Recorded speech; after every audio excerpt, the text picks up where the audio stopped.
Gabriel Padilla y Alejandro Arias, bajo la dirección de Daniela Segrera, presentan Sumario TV, periodismo investigativo, con el patrocinio de Dajabón.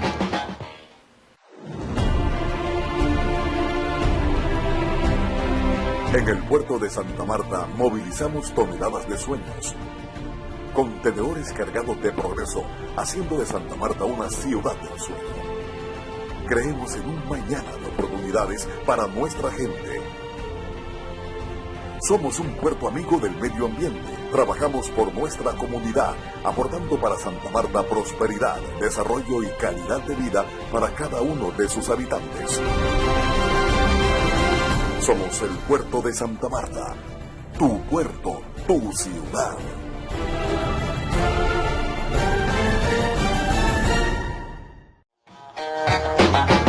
Encantado en saludarles. Una nueva emisión de Sumario TV, periodismo investigativo. Hoy estamos parados en el lugar más emblemático de la Ciénaga Grande de Santa Marta, el Puente de la Barra.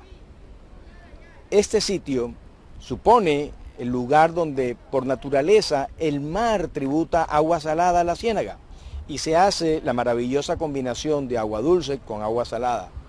Sin embargo, los procesos de erosión han venido mermando esta posibilidad, al punto que hoy estamos parados donde hace 2 años había agua. La crisis de la Ciénaga Grande de Santa Marta es una crisis que se comenzó a escribir en el año de 1956, cuando contábamos con 60.000 hectáreas de mangle.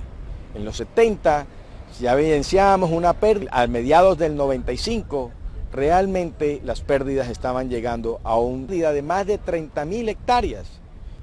Y comenzaron los procesos de inversión y de intervención por 2 vías además que generaban un traumatismo grandísimo en materia ambiental.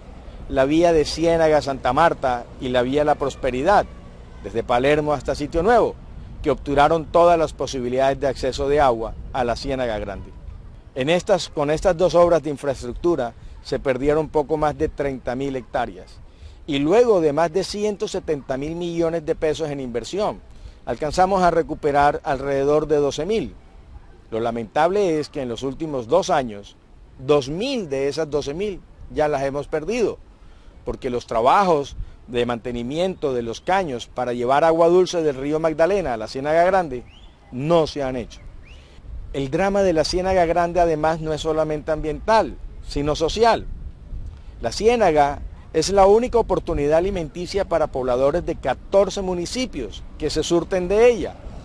Las capacidades de pesca y de extracción de este sector sumaban en el año de 1967 27.000 toneladas al año. Hoy apenas alcanza a 5.118 toneladas. Aún así, ocupa el 69% de la capacidad extractiva de todo el territorio caribe. Para explicarnos por qué esta crisis de la Ciénaga Grande de Santa Marta, cuáles son sus amenazas y cómo hemos venido perdiendo a lo largo del tiempo los territorios que han venido a lo largo de los años tratándose de recuperar por las autoridades ambientales, hemos invitado al capitán Francisco Arias, director del Instituto de Investigaciones Marinas y Costeras INVEMAR, a efectos de que nos explique todos sus estudios y los últimos resultados que obtuvo en las investigaciones que se hicieron alrededor de la Ciénaga Grande de Santa Marta. Bienvenidos a Sumario TV. Capitán, muchísimas gracias por haber aceptado la invitación a dialogar de medio ambiente en Sumario TV. Como decíamos, esta es la casa de los interesados por el medio ambiente de Colombia, de la región y de los mares, que son pues algunos de los temas olvidados de nuestra nación. A lo largo de estos últimos tiempos hemos venido denunciando lo que ha pasado en la Ciénaga Grande y hemos encontrado detrás de cada denuncia una reacción del gobierno nacional, pero poca reacción en el público en general. O sea, la gente pareciera ser como que no entiende, sabe que está pasando algo mal, pero no lo entiende, además cuál es la gravedad de la situación. Y creo yo que eso es porque la gente no ha aprendido realmente cuál es la importancia de la Ciénaga Grande de Santa Marta. ¿Cuál es la importancia de la ciénaga? Bueno, la ciénaga es un sistema ambiental, como lo hemos venido diciendo desde el INVEMAR, maravilloso. Es la laguna costera más grande, más importante de toda la cuenca del Caribe, no del Caribe colombiano, de toda la gran cuenca del Caribe. Eso tiene una lógica. El sistema Ciénaga Grande tiene una conexión que empieza en los Altos Andes, con el páramo de las Papas. La ciénaga es el extremo distal de esos 1.600 kilómetros que recorre el Magdalena o el sistema Magdalena-Cauca por el norte de Sudamérica, que se encuentra en el Caribe y que se conecta con el Caribe hasta los 3.000, 4.000 metros de profundidad que tenemos aquí frente a nuestras costas en Santa Marta. Entonces es un sistema que, si uno lo mira en su dimensión más amplia, conecta esas dos maravillas que son los Andes y el Caribe. Y que el punto de encuentro en donde se da esa confluencia es precisamente la ciénaga. Es ese delta del Río Grande de la Magdalena que interactúa con el Caribe y que se convierte en lo que llamamos un sistema ambiental maravilloso. Para nosotros, pues, los biólogos, los investigadores, representa la epítome de la conjunción de esos dos mundos, del mundo del agua dulce y del mundo del mar, del agua marina. Y eso conduce a unos complejos entramados ecológicos, sistemas biológicos, ciclos, pulsos de las especies que hacen de este sistema un tremendo proveedor de servicios ambientales, de los cuales nos aprovechamos, pues los que hoy vivimos acá, las generaciones que han pasado, esperamos que las generaciones futuras también puedan disfrutar de él, pero adicionalmente otros servicios ambientales que de pronto no son directamente utilizados por los hombres, por las comunidades, por las personas que estamos aquí, sino que también conectan con otras, estructuras ecológicas que están presentes en la región. Entonces, cuando uno dice la ciénaga, aquí en la zona, en la región, estamos hablando en realidad de algo mucho más grande, algo que tiene unas conexiones muchísimo más amplias.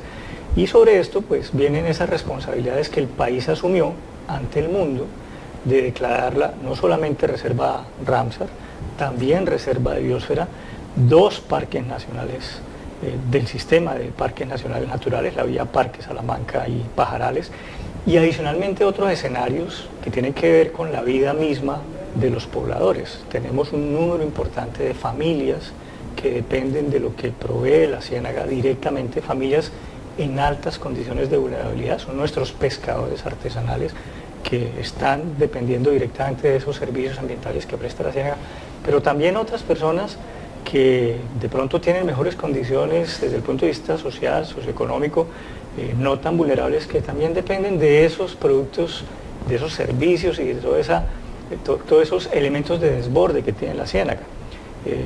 Los cultivos de la zona sur oriental de la ciénaga, el entresaque de madera que se ha venido dando durante muchos años por parte de la ciénaga, la vía que conecta Barranquilla con la ciudad de Santa Marta, que pasa pues por todas estas poblaciones, son parte de ese sistema y de los bienes y servicios ambientales que nos provee la ciénaga y que permiten pues que por ahí vaya una carretera o la carretera marginal del río Magdalena. En fin, son una serie de elementos que, si uno los mira en contexto, tienen un enorme valor, no solo desde el punto de vista ambiental, sino también desde el punto de vista económico. Yo estuve reunido en esta última semana con mamos mayores de la Confederación Indígena Tairona.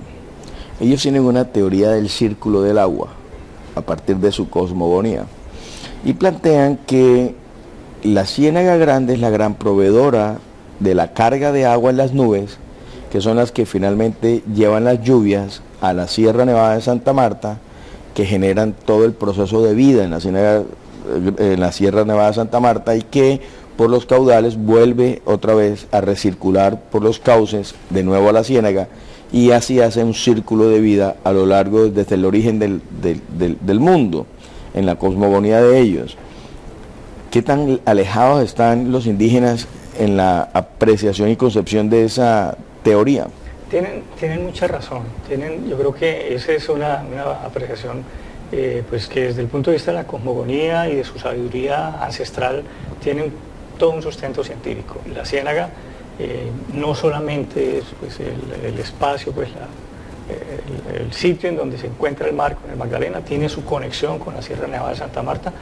Parte de la riqueza hídrica del sistema se alimenta de lo que viene de lo que drena la Sierra Nevada de Santa Marta por el costado oriental, y evidentemente en condiciones meteorológicas propicias, la evaporación de las aguas que se da sobre la superficie, sobre el espejo de agua de la ciénaga, llega a la sierra y se deposita al enfriarse en las partes altas de la sierra en agua que retorna al sistema. Esto está todo teleconectado, como decimos científicamente. Hay una estructura que depende de la armonía de todas esas conexiones, que se explica en la cosmogonía ancestral de los mamos y de los indígenas, y que se explica en la ciencia. Yo creo que es evidente, y por supuesto que lo uno tiene que ver con lo otro. A mediados del siglo pasado, destrucción de poco más de la mitad del mangle y de todo lo que estaba vivo en la Ciénaga Grande de Santa Marta. Se hace un esfuerzo, poco más de 30 millones de dólares se invierten. De esa mitad de mangle que se perdió, y de vegetación y de vida, se recupera el 30%, 40%. Se suponía que íbamos avanzando muy positivamente hasta hace unos 2, 3 años. Las cifras nos decían que íbamos mejorando el tema, pero recientes informes lo que nos están diciendo es que otra vez estamos caminando hacia atrás, y muy seguramente, si las cosas siguen como están, muy rápidamente vamos a volver otra vez a mediados del siglo pasado. Cierto, es correcta la apreciación, es una de las preocupaciones centrales del Instituto en este momento. La construcción hay que decir adicionalmente que los problemas de la ciénaga no tienen solamente que ver con la vía. Usted mismo, Alejandro, lo ha estado advirtiendo. Digamos que los elementos determinantes mayores son la carretera que conecta a Barranquilla con Ciénaga y la carretera marginal del río Magdalena. Son los dos elementos determinantes, pero no son los únicos. Si ellos dos estuvieran solos actuando, producirían unos efectos. Tenemos otros adicionales que están generando un efecto sinérgico negativo. Uno tiene que ver con lo que se ha denunciado de la potrerización del sur de la ciénaga. Eso es un tema bastante complejo.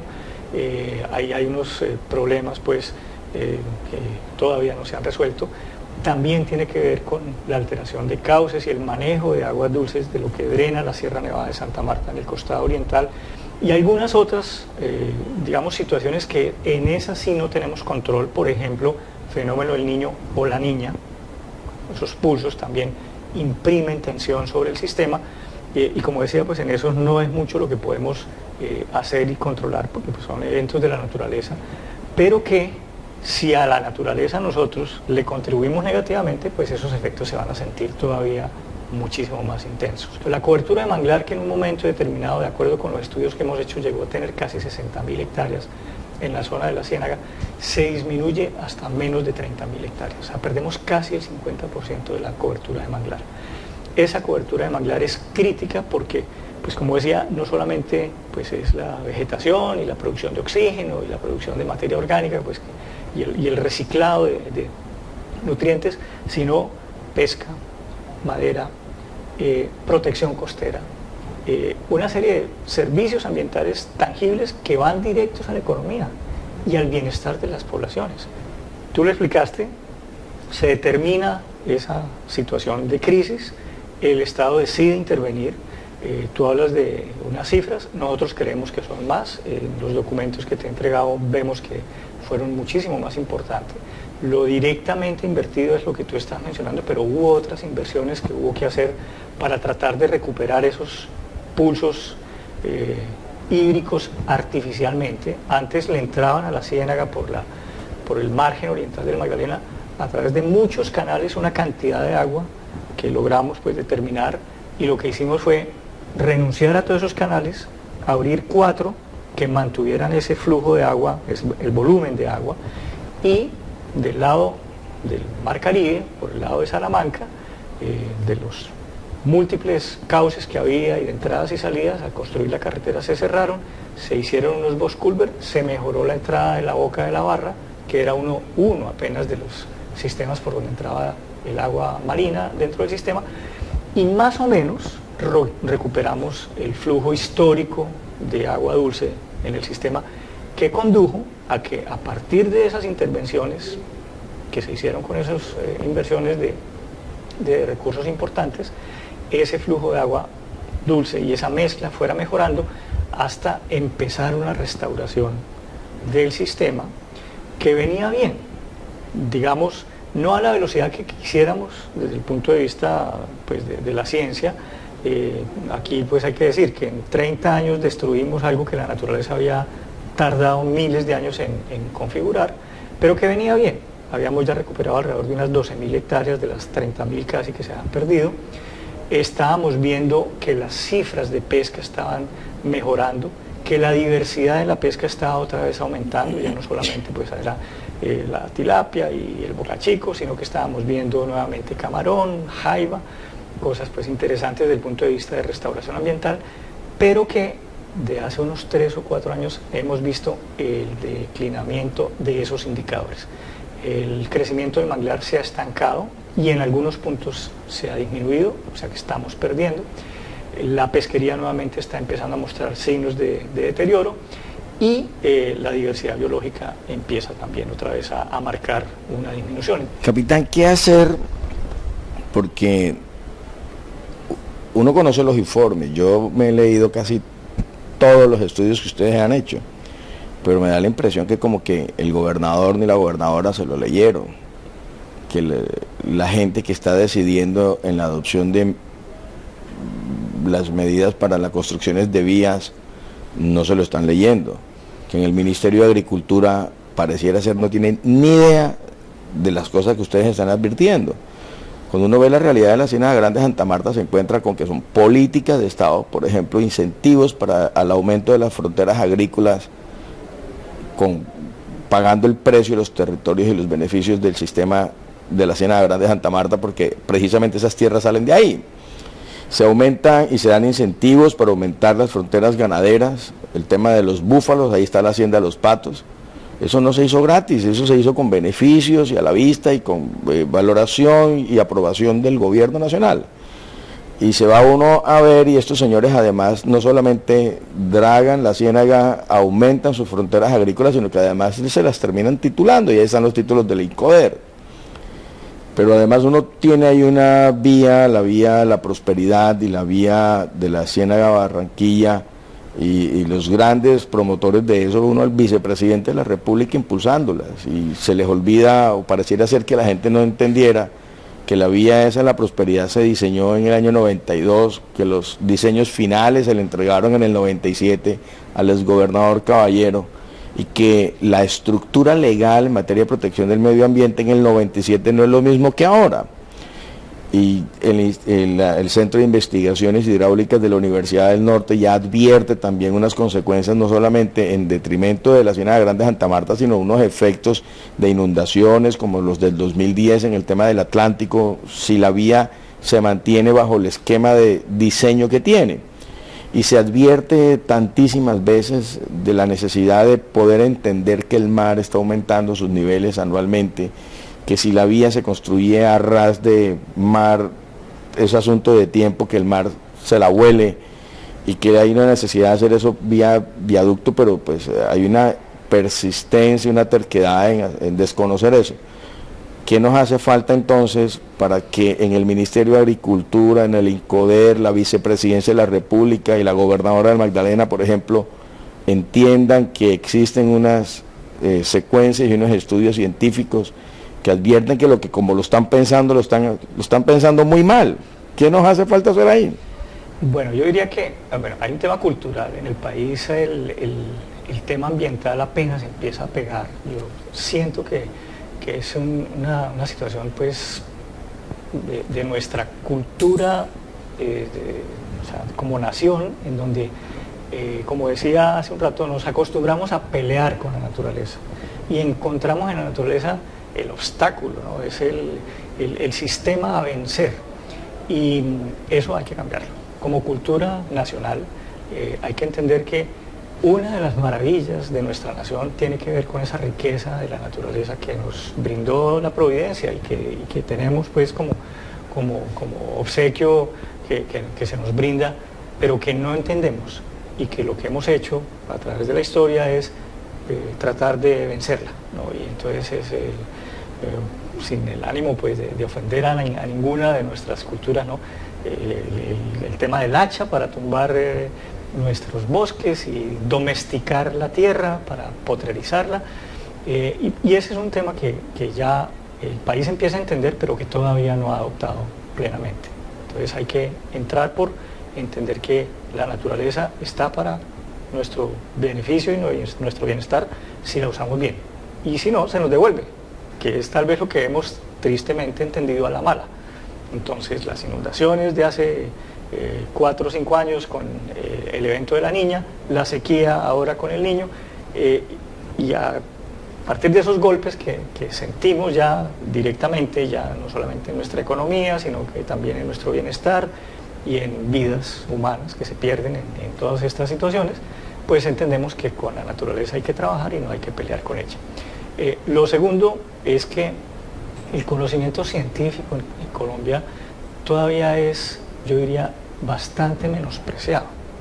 La ciencia en el país no es entendida como una herramienta para la toma de decisiones o como una herramienta para introducirla dentro de los procesos productivos o de los procesos de gestión del territorio o de la gestión pública o de la gestión privada, sino es una cosa allá accesoria que está del lado de un poco de gente que hace un trabajo raro y que pues sí, están bien ahí, pero que no aportan a la nación.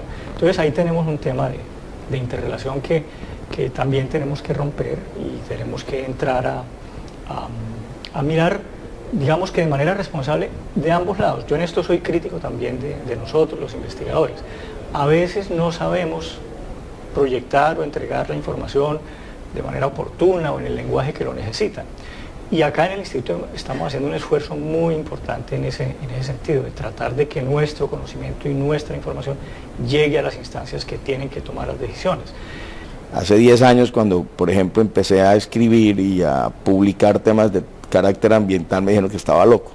Sin embargo, después, mire todo lo que ha sucedido en el Tayrona, después logramos hacer unas modificaciones con el tema del carbón, después logramos los procesos de Drummond, los cargues directos.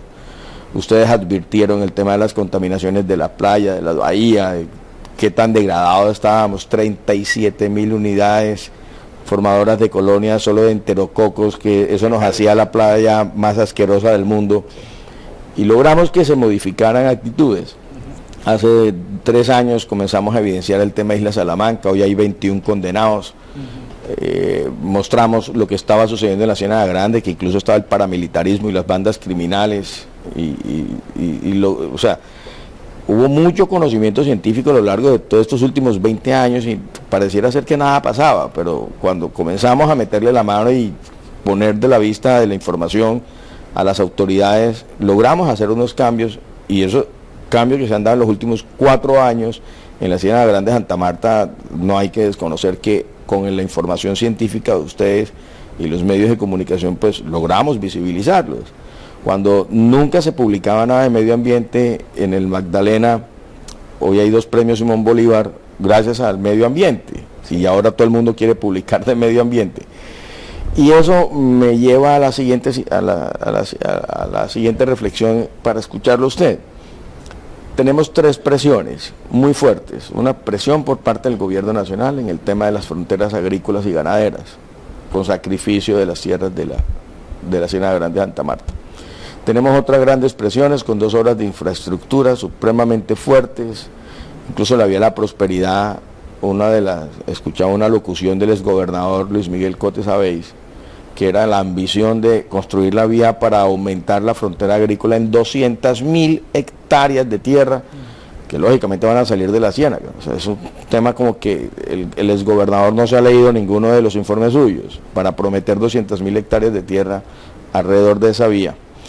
Pero también tenemos, digamos, otra situación.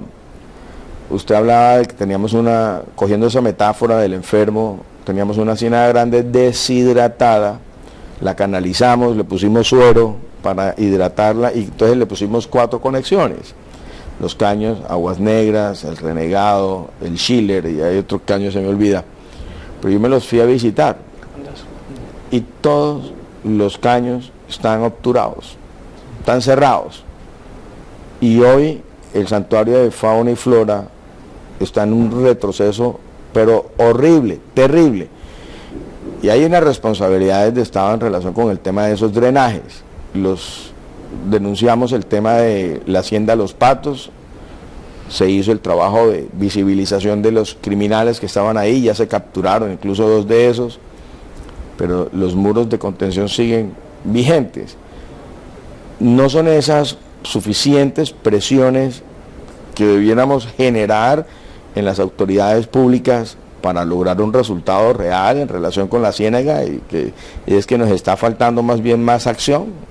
Sí, en el caso de los caños, recordemos que además en el diseño original que planteó el Instituto de restaurar el balance hídrico a la ciénaga, era vital el mantenimiento de los caños. De ahí que al identificar el análisis que hicimos finales de los 90 de la necesidad del mantenimiento de esas obras y que no había unos recursos asegurados por el gobierno nacional ni por el gobierno local acá en la región, se propició y se consiguió que se le pusiera una sobretasa al peaje de la carretera, en el entendido de que la carretera tenía un efecto ambiental, había sido, pongámoslo así entre comillas, responsable principal del deterioro de la ciénaga, y esos recursos que se consiguieron a través de una ley de la nación para hacer el mantenimiento deberían haber funcionado y deberían estar funcionando y deben garantizar en el futuro del mantenimiento de esos caños. O sea, hoy en día no hay excusa, digamos, desde el punto de vista de que no había la plata o de que no había los medios para mantener operativos los caños, que como dije son vitales para mantener el balance hídrico. Si esos caños no funcionan, pues estamos agravando, quitando el catéter con la hidratación para la ciénaga. Eso sí es claro, ahí hay que tomar unas acciones para que se mantenga el flujo de agua del río Magdalena a la ciénaga y mantener el balance hídrico. Si eso no se da, vamos a volver a llegar a la situación de cuidados intensivos o de muerte de la ciénaga. Pero hoy el diagnóstico, ustedes acaban de publicar un informe, un estudio, los resultados de un estudio, que lo que está evidenciando es un retroceso terrible. Sí, o sea, tenemos un problema de retroceso terrible, que además no es de hace 10 años, que no nos pueden decir ese cuento, eso es un tema de 6, 7, 8, 10 meses para acá. Más o menos. Se agrava un poco con la situación del Niño, porque pues al bajar aún todavía más la disponibilidad de agua dulce del Magdalena o de la Sierra, pues se agrava mucho más. Es uno de los tensores adicionales. Exacto. Pero el principal es el tema del flujo de las aguas. Sí. El flujo de las aguas. ¿Qué tanto hemos retrocedido en el tema de biodiversidad en la ciénaga? De las 12.000, 13.000 kilogramos, estamos ahora en 10.000, o sea que hemos perdido casi 12.000 hectáreas. De lo que habíamos recuperado. De lo que se ha recuperado, que es muy grave, ¿cierto? Pero gravísimo. En este caso, ¿qué es lo prioritario para poder detener este camión que va hacia abajo, en picada? Sí, yo creo que es claro que tiene que hacerse ese mantenimiento y mantener esos flujos. Así fue como se diseñó el sistema. Como expliqué, un sistema que tenía miles de caños, cientos de tributarios pequeños, grandes, que eran los que recibían esas avenidas del río Magdalena y que en el tema pues, del invierno pues, alimentaban la ciénaga y en el verano drenaban, ¿no? Ese ciclo fantástico de las lagunas costeras. Finalmente, por la construcción de las obras, de las carreteras, se llegó a que con 4 canales que estuvieran bien mantenidos, que mantuvieran unos flujos, que sumaran esos pequeños flujos, debía sostenerse el sistema. Entonces, el mantenimiento ahí es crítico. Y las obras, hasta donde yo tengo entendido y como vimos, estaban bien diseñadas. El problema es el mantenimiento. Si no se le hace mantenimiento, simplemente perdemos esa facultad del sistema hidráulico que se montó de alimentar nuevamente la ciénaga. Entonces, ahí está una de las, no, la respuesta principal está ahí. Hay que restaurar esos flujos de agua.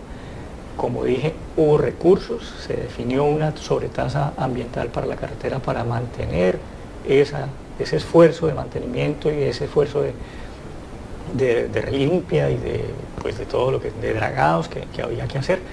Y tercero, hacer el monitoreo y el seguimiento para que cuando se presentan esas alarmas, inmediatamente decir, hay que ponerle más esfuerzo a tal caño, hay que dragar en este otro, para que se mantengan esos flujos.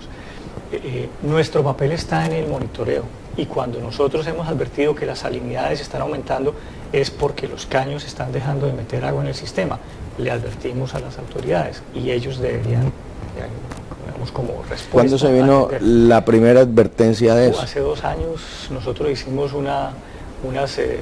pues documentamos y dijimos, mire, esto está empezando a marcar otra vez indicadores de peligro, estamos todavía en el amarillo del semáforo, pero ojo que está aumentando, y pues eso ha venido advirtiéndose, y pues yo espero que estén dándose esas respuestas.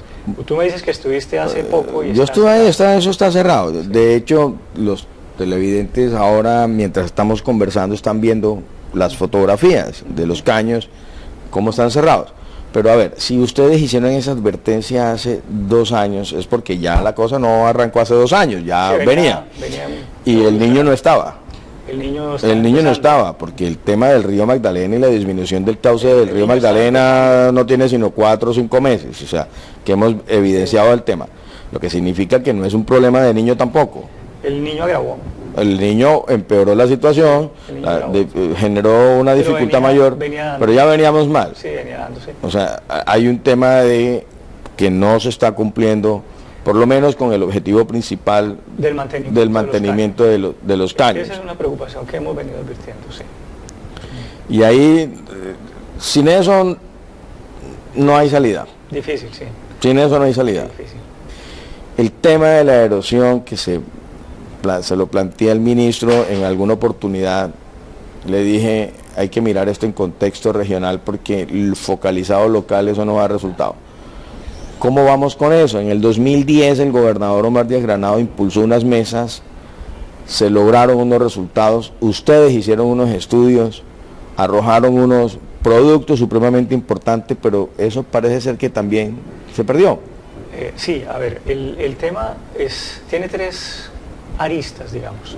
El primero, lo que tú advertes, es un tema regional. Cuando uno ataca, por decir algo, el problema de la erosión costera aquí en Costa Verde, individualmente, o aquí en la zona de, no sé, Lagos del Dulcino, que es, digamos, los sitios críticos, para poner 2 ejemplos, y tu intervención la limitas a poner un par de espolones y a manejar pues unas obras de protección, lo que estás haciendo es trasladándole el problema a alguien más. El tema de erosión costera es un tema regional, es un tema que arranca con cosas que uno casi que ni imagina. Con el manejo de las cuencas de los ríos, las arenas que alimentan las playas y el material que se deposita para mantener esa estabilidad, arranca desde las cuencas de los ríos. Entonces, cuencas que han sido mal manejadas, que se han deforestado, que en un momento vaciaron una cantidad de sedimentos, pues se agotaron y ya no llegan a la costa esos materiales y producen pues unos fenómenos de erosión. Las otras intervenciones, carreteras, construcciones, en fin, todo lo que hacemos sobre las playas sin respetar unos parámetros mínimos de esa estructura que tiene la playa, que es la zona de la arena depositada, de los sedimentos, de las dunas y de la vegetación, que en un momento determinado se convierten en la cuenta de ahorros del sistema. Cuando uno tiene unas épocas de oleadas o de vientos fuertes y se pierde arena, esas dunas alimentan nuevamente las playas y las mantienen en una relativa estabilidad. No perfecta, ¿no? O sea, aumenta, disminuye, pero sí las mantiene en el largo plazo en una situación de estabilidad. Entonces las dunas, que se mantienen por la vegetación que está sobre ellas, son la cuenta de ahorros, son las cesantías de las playas. Entonces, si uno quita las dunas, condena la playa. Y condena lo que está detrás, es lo que nos está pasando en la carretera. Construimos una carretera con un sistema completamente agresivo, quitamos las dunas en una parte para trazar la carretera, para ponerle piedras encima, y eso duró un tiempo, hasta cuando esa cuenta de ahorros no estuvo disponible para mantener la estabilidad. Los flujos de sedimentos que habían entre la ciénaga y el mar se suspendieron y pues el sistema simplemente empezó a perder, a erosionar, y hoy en día tenemos el mar golpeando la carretera en el kilómetro 19. Le hicimos una intervención que no fue muy bien hecha, entonces ya le trasladamos el problema, ya no es el kilómetro 19, ahora es el 20, el 21 y el 18 y el 17, seguramente lo han visto, uno pasa y ve cómo tiran piedras y van a tener que seguir tirando piedras. Entonces eso nos pone en la perspectiva, bueno, adicionalmente, pues primero lo que mencionaste, lo segundo lo que estoy advirtiendo, y lo tercero, el tema de cambio climático, que uno de los efectos es el aumento del nivel del mar. Sabemos que hay muchos otros, pero este es el más crítico en nuestra zona costera. El estudio que hizo el INVEMAR, que entregó a la gobernación, o a las gobernaciones, porque lo hicimos para la cuenca del Caribe completa, archipiélago y el Pacífico, advertía de que más o menos el 17% de nuestra costa caribe tiene unos problemas de grave situación de vulnerabilidad a la erosión, 17% grave, y otros menores, pero que están ahí presentes. Entonces, es un problema que es inexorable, que tenemos que manejar desde el punto de vista de nuestras propuestas de desarrollo para la región, y sobre lo cual tendremos en algún momento que tomar decisiones duras, simplemente o trasladar infraestructura a poblaciones o perderlas, decir ya aquí no vale la pena más meterle porque se lo va a llevar el mar, y definitivamente pensar en el futuro, que es la oportunidad que tiene Colombia. En el 2010 yo comencé a hacer pública las advertencias que hacía la Red CAN, a la que ustedes pertenecen, para terminar ya nuestro ciclo de preguntas en el programa. Y se advertía en el 2009-2010 que pasábamos a ser de la única playas en Colombia que se le medían los enterococos, porque a las demás se le miden los fecales, los coliformes termotolerantes. Eso en todas las playas del mundo se hace, pero excepcionalmente la única que iba a medir los enterococos era la nuestra. O sea, la explicación es los coliformes termotolerantes, un poquito algo así como la caca, pero nosotros teníamos tanta caca que ya estábamos midiendo la bacteria que venía en la caca. El 2010 teníamos solo una playa afectada. En el 2011 pasamos a tener 2, 3. En el 2013 y 14 tuvimos los peores indicadores. En el 2014 esa cifra de 11 millones de números más probables en termotolerantes y 37.000 unidades formadoras de colonia de enterococos, cuando en el primero era máximo 200 y en el segundo lo máximo eran 20. Me declararon enemigo público de la ciudad porque yo estaba diciendo estas verdades. Hoy nos aterramos porque... Sí, claro. Me dijeron en alguna entrevista que si yo dejaría bañar a mis hijos en las playas de Santa Marta, dije que no, y casi me satanizan por eso. Ok, entonces hoy nos estamos sorprendiendo porque el río Manzanares, cada vez que llueve, tributa toda la inmundicia posible de esta ciudad en la bahía, o el río Gaira en la zona del Rodadero. Pero eso no es nuevo, ya la Red CAN lo viene advirtiendo de todos los informes que me he leído desde el 2008. Ya lo está diciendo que los mayores tributarios de contaminación de la bahía de Santa Marta y del Rodadero son estos dos ríos, precisamente por la circunstancia de urbanización. ¿Ustedes han recibido algún tipo de solicitud por parte de los mandatarios, las autoridades ambientales, a efectos de que, utilizando esa información científica, ustedes podamos mirar hacia el futuro y no pasarnos otros 6 años más advirtiendo esto? Si nosotros seguimos haciendo el monitoreo, digamos que en aras de la claridad, son temas que están asociados a los ciclos meteorológicos, o sea, los altísimos valores se dan cuando tenemos las altas precipitaciones, y si adicionalmente coincidimos con una época de temporada turística alta, lo cual indica también que hay algunas deficiencias, digámoslo así, del sistema de drenajes de aguas servidas de la ciudad, que se está mezclando con los ríos. No debería llegar ahí ese contenido pues, de aguas servidas.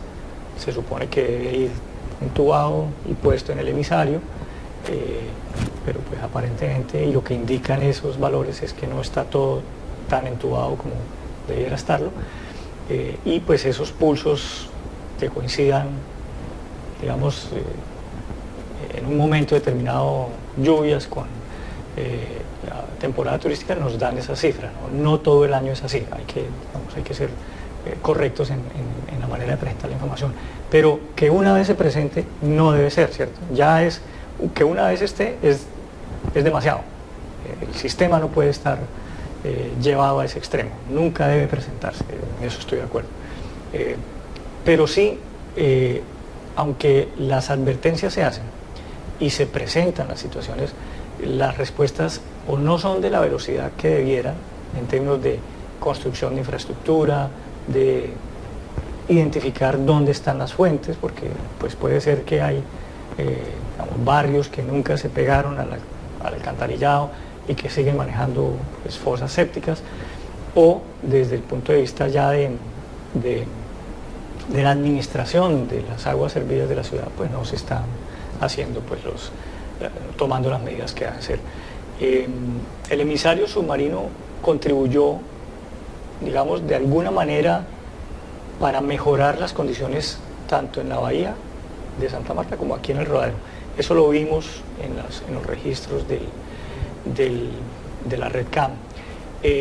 Pero yo no sé si se han seguido haciendo las inversiones, pues digamos eso se sale de la órbita nuestra. Nosotros lo que hacemos es mantener nuestro sistema de monitoreo cuando hay indicadores que están sobrepasando los límites, advertimos, digamos, prendemos las alarmas, y de todas maneras nuestro monitoreo continúa mostrando que hay momentos en donde se está por encima de los valores permitidos en la legislación colombiana de límites de contaminación, y eso es preocupante. Yo, cuando el tema del carbón, que fue pues una de las cosas en las que más se centraron hace unos años, yo decía, el tema de Santa Marta es grave por el carbón, pero también, y a veces es más grave por el tema de aguas servidas. Ojo, no dejemos que lo uno opaque, oscurezca la perspectiva y la atención ambiental en la ciudad. Tenemos también este otro problema que hay que digamos, atacarlo, hay que revisarlo y tomar las medidas. En el carbón, afortunadamente, se llegó al paso pues, de los cargues directos. Eso fue una cosa que nosotros pedimos desde el año 99-2000. Finalmente los únicos que lo hicieron fueron los de la sociedad portuaria en Santa Marta, pero los otros puertos han debido inmediatamente también ser conminados a que pusieran su cargue directo. Nos gastamos 10 años para conseguir que así fuera. En el caso de aguas servidas estamos también advirtiendo, se hizo la inversión del emisario, hay que seguir y hay que encontrar otras formas. Los emisarios en muchas partes no son la solución. Santa Marta tiene unas condiciones que permiten que el emisario funcione. No es una ciudad industrial, entonces no hay residuos industriales que se estén poniendo en el mar. Son básicamente aguas servidas urbanas, pues, ¿cómo dices tú? De la caca, pues, de las casas, que pueden manejarse relativamente bien con estos sistemas y necesitarían algunos otros sistemas de apoyo, pero sobre todo que todo el servicio, todo el sistema de aguas servidas finalmente se entube y se ponga donde debe ser, no se riegue por toda la costa. Y pensar que además el tema de la erosión está directamente asociado a las aguas servidas, porque las aguas servidas son un contribuyente a que la erosión progrese, pues no permite, de acuerdo a ciertos estudios que hemos investigado. O sea que nuestras circunstancias, agua servida, erosión y descuido del tema del medio ambiente nos está poniendo en una situación muy difícil en relación con el futuro. Sí, claro. Con los tributarios, con los ríos. Así es. Tributarios. El informe de degradación ambiental nacional en el 2013 de la Contraloría General de la República sumó apenas 80 páginas. El informe de degradación ambiental solo de Santa Marta, de la Contraloría General de la República, sumó casi 200 páginas. Es un medidor de que no estamos muy bien ambientalmente, capitán. Yo creo que hay cosas para mejorar. A mí no me gusta ser negativo en términos pues, de las cosas que pasan en nuestra región, pero porque tenemos un sistema ambiental muy resiliente. este fenómeno natural de los alisios que nos bendice todos los años juega un papel clave en la depuración de nuestro sistema ambiental. Hace el trabajo de limpieza de la naturaleza de una forma eficiente, maravillosa, y es puntual. Aquí empieza a brisar en diciembre y termina su ciclo en abril.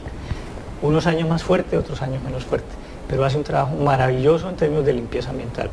Es un regalo que nos ha dado la naturaleza, y si lo aprovecháramos bien, pues mantendría este sistema, pues, vamos, rozagante. Hacer que eso funcione en favor nuestro es la meta, ¿sí? Si lo recargamos, si no lo apreciamos, pues vamos a tener problemas. Luego vienen las lluvias. Las lluvias nos hacen otras cosas también muy buenas. Nos reverdecen el sistema, nos producen más oxígeno, nos traen nutrientes que alimentan al mar y que finalmente se convierten en la pesca que aprovechamos. Entonces, es un sistema realmente muy resiliente y muy robusto en términos de respuesta a esos factores ambientales negativos que nosotros le ponemos. Lo que tenemos que hacer es administrar nuestro modo de vida, nuestra manera de ser y de relacionarnos con la naturaleza para que eso funcione en favor nuestro. Si no lo hacemos, pues sí, la embarramos. Muchísimas gracias, capitán, Alejandro, por haber aceptado esta sí, invitación. Con mucho gusto. Aquí siempre estaremos, pues, para brindar la información. La erosión costera también es uno de los factores que tienen en grave amenaza no solamente a la Ciénaga Grande de Santa Marta, sino la vía Parque Isla de Salamanca. En los últimos 30 años, desde 1984 hasta el 2014, los científicos han determinado que se han perdido más de 400 metros de playa, a razón de 13.76 metros por año. Y ellos mismos, analizando el comportamiento del mar y su aumento de nivel, más el comportamiento de las olas de los últimos años, la proyección es que para el 2040 el mar ya debió haber penetrado el continente 220 metros, desapareciendo todo lo que allí esté. Pero además, las cifras son aún más contundentes. La pérdida del mangle, solamente desde el año de 1995 hasta la fecha, ha significado una pérdida económica de un poco más de 17.3 billones de pesos por año. El tema de economía, el tema social y el tema de infraestructura son realmente un tema de importantísima discusión en materia de sostenibilidad de la Ciénaga Grande de Santa Marta. Hoy todos los ojos están puestos en la doble calzada Tasajera-Barranquilla y en la vía La Prosperidad de Palermo a Sitio Nuevo, que constituyen las dos principales amenazas de la Ciénaga Grande de Santa Marta, como así nos quedó explicado luego de nuestra entrevista con el capitán Francisco Arias. El reto es, ¿qué vamos a hacer nosotros para evitar que esta maravillosa naturaleza que el Creador nos entregó se pierda en los próximos años? Gabriel Padilla, Daniela Segrera y Alejandro Arias, les damos las gracias por habernos acompañado en Sumario TV, Periodismo Investigativo.